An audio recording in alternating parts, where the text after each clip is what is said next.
नमस्कार, सुबह 8 बजे की खबरों में आप सभी का स्वागत है। मैं हूं नीलू। करते हैं खबरों की शुरुआत और आज की सबसे बड़ी खबर आपको बताएं। अयोध्या में विवादित ढांचा गिराए जाने के 28 साल बाद आज सबसे बड़ा फैसला आने वाला है। सीबीआई की विशेष अदालत आज फैसला सुनाएगी और इस मामले में कुल 49 आरोपी बनाए गए हैं, जिसमें से 17 की मौत हो चुकी है। आरोपियों में बीजेपी के वरिष्ठ नेता लालकृष्ण आडवाणी, उमा भारती और मुरली मनोहर जोशी शामिल हैं।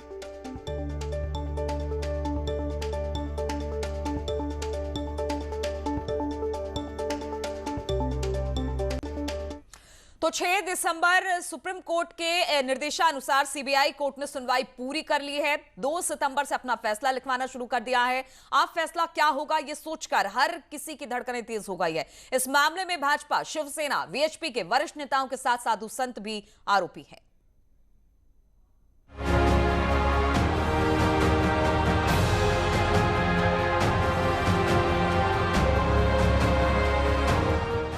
अयोध्या के बाबरी मस्जिद ढाए जाने के मामले में सीबीआई की स्पेशल कोर्ट बुधवार को फैसला सुनाने जा रही है।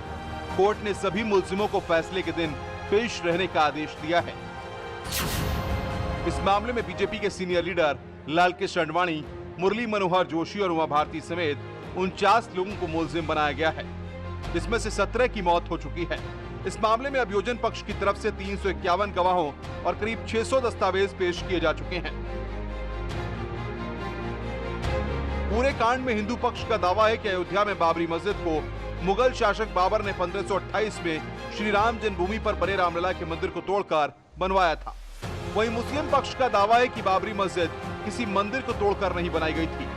साल 1885 में पहली बार यह केस कोर्ट में पहुंचा था। बीजेपी लीडर लालकृष्ण आडवाणी ने 1990 में राम रथ यात्रा निकाली और राम मंदिर आंदोलन ने जोर पकड़ा। 6 दिसंबर 1992 को 16वीं सदी की बनी इस बाबरी मस्जिद को कार सेवकों की एक भीड़ ने ढहा दिया था। इसे लेकर पूरे देश में सांप्रदायिक माहौल पैदा हो गया था। दंगे भी हुए और हजारों की तादाद में लोगों ने इन दंगों में अपनी जान गंवाई। तब से ही यह मामला कोर्ट में चल रहा था। 9 नवंबर 2019 को सुप्रीम कोर्ट ने तारीखी फैसला सुनाते हुए विवादित जमीन पर राम मंदिर बनाने का आदेश दिया, जबकि मुस्लिम पक्ष को अयोध्या में ही 5 एकड़ जमीन मस्जिद के लिए दी गई। सीबीआई के स्पेशल जज एसके यादव बुधवार को इस मामले में फैसला सुनाएंगे। ये उनका आखिरी फैसला होगा, क्योंकि वो बुधवार को ही रिटायर हो रहे हैं।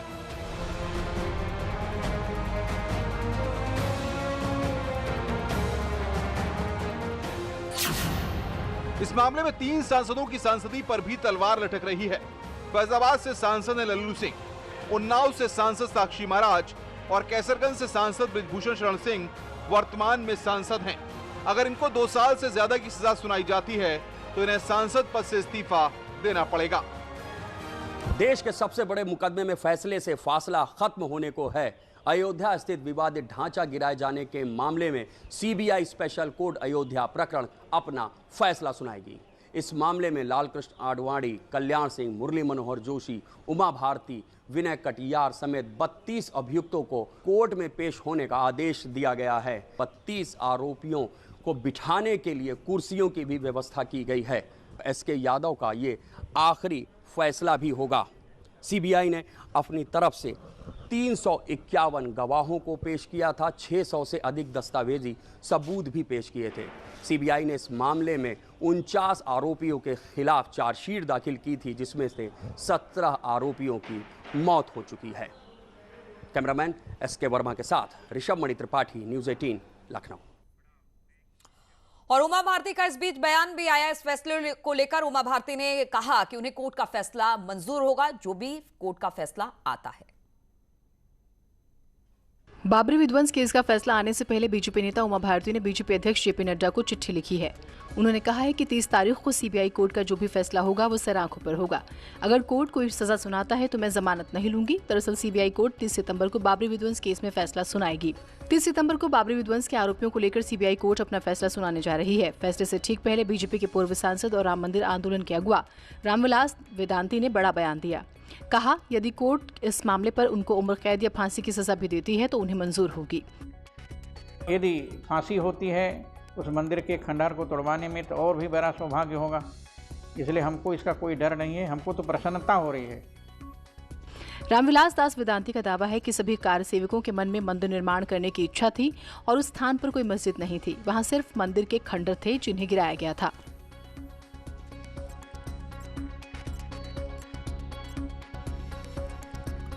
और आज ये बड़ा फैसला आने वाला है और इसके बाद बाबरी विध्वंस को लेकर जो इतने लंबे समय से ये सुनवाई जो चल रही थी वो बिल्कुल खत्म हो जाएगी। सबको इसका इंतजार है कि क्या फैसला आने वाला है। इसी पर बातचीत करने के लिए निमीश अयोध्या से और ऋषभ मड़ी हमारे साथ लखनऊ से जुड़ गए हैं। निमीश, पहले आप ही के पास चलते हैं। आज जिस तरह से फैसला आने वाला है, 28 साल बाद ये फैसला आएगा।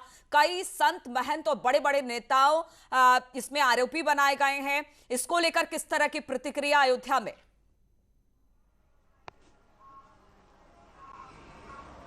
देखिए, अगर अयोध्या की बात की जाए तो अयोध्या के संत महंत हों, चाहे यहाँ के जो बाबरी विध्वंस के आरोपी थे, सबका अपना अपना अलग तर्क है। बाबरी विध्वंस के जो आरोपी हैं वो कोर्ट के लिए कल ही निकल गए थे, कुछ आज निकल गए हैं और सब लोग करीब 11 बजे सीबीआई कोर्ट में पहुंच जाएंगे क्योंकि आज फैसले का दिन है। लेकिन उससे पूर्व अयोध्या में बाबरी पक्षकार रहे इकबाल अंसारी ने कहा था कि इस पूरे मामले पर जब निस्तारण हो चुका है, राम मंदिर के पक्ष में फैसला आ चुका है, तो अब जो आरोपी हैं उनको बाइज्जत बरी कर देना चाहिए। कुछ इसी तरीके की मान संत महंतों की थी। प्रधान पुजारी आचार्य सत्येंद्र दास ने भी कहा था रामलला के जी जो आरोपी हैं उनका इस पूरे मामले पर यही सिद्ध नहीं हो पाया कि वहां पर बाबरी मस्जिद थी, फैसला आ चुका है, तो अब इस मामले को भी निस्तारण कर देना चाहिए। लेकिन वहीं दूसरा पक्ष भी है जो हाजी महबूब का, जो बाबरी विध्वंस के आरोपियों के खिलाफ कार्रवाई की मांग कर रहे हैं, बड़ी कार्रवाई कर रहे हैं। तो नीलू, मिली जुली प्रतिक्रिया है, लेकिन फिलहाल राम मंदिर के पक्ष में फैसला आया है। मंदिर का निर्माण भी शुरू हो चुका है और 28 वर्षों बाद दूसरा निर्णय आने जा रहा है बाबरी विध्वंस के ऊपर। और आज का दिन बेहद अहम होगा अयोध्या में, क्योंकि अयोध्या के जो टॉप 10 और इसमें जितने संत भी आरोपी बनाए गए हैं, क्या वो सब निकल चुके हैं वहां से आज, क्योंकि कोर्ट में उपस्थित रहने को कहा गया है, या फिर कोई नहीं जा रहा है स्वास्थ्य कारणों से या किन्हीं कारणों से? वीडियो कॉन्फ्रेंसिंग के जरिए भी ऐसा है क्या, कोई जुड़ रहा है? और देखिए नीलू, सबसे बड़ी बात यह है कि नृत्य गोपाल दास पिछले दिनों मथुरा में कृष्ण जन्माष्टमी के दरमियान कोरोना पॉजिटिव हुए थे। तब से वो अस्वस्थ चल रहे हैं, तो उनका जाना अभी नहीं हो पाया है। ये जिला प्रशासन और आज अगर कोर्ट उचित होगा, कोर्ट के निर्णय के अनुसार, तो हो सकता है कि उनको वीडियो कॉन्फ्रेंसिंग के जरिए उपस्थित कराया जाए, लेकिन फिलहाल उनका स्वास्थ्य ठीक नहीं है। बाकी चाहे जो भी आरोपी हों, चाहे वो संतोष दुबे हों, चाहे वो रामविलास दास वेदांती हों, या और भी जो आरोपी हैं राम मंदिर बाबरी विध्वंस के आरोप में, तो वो सब करीब करीब निकल चुके हैं और ज्यादातर लोग 11 बजे कोर्ट में उपस्थित हो जाएंगे। ठीक है निमेश, आप हमारे साथ बने रहिए। तो ज्यादातर लोग कोर्ट में उपस्थित होंगे जिनको आरोपी बनाया गया है बाबरी विध्वंस मामले में। और ऋषभ भी हमारे साथ लखनऊ से जुड़े हुए हैं। ऋषभ, 28 साल बाद ये फैसला आना है, सबको इस फैसले का इंतजार है क्योंकि बहुत सारे बड़े नाम इससे जुड़े हुए हैं।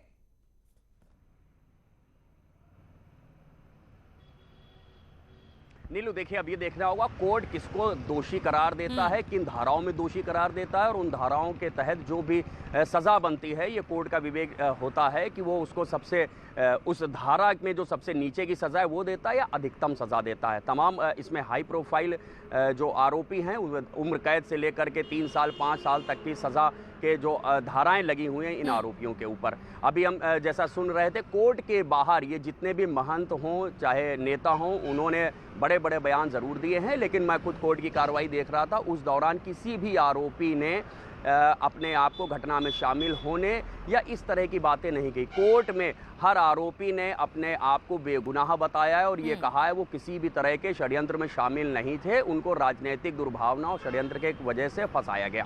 सिर्फ एक आरोपी गांधी यादव ऐसे हैं जिन्होंने कोर्ट में ये बात कही थी कि वो घटनास्थल पर मौजूद थे और जब वो विवादित परिसर गिरा था तो वो उसमें घायल भी हुए थे, ऐसा माना जा रहा है। गवाहों की गवाही ले ली गई है, तमाम लोगों ने अपनी अपनी दलीलें दे दी गई हैं। आज फैसला आना है और सबसे बड़ी बात यह है कि इस फैसले पर सबकी निगाहें टिकी हुई है कि यह फैसला किस तरह से आता है। बहुत बहुत शुक्रिया आप दोनों।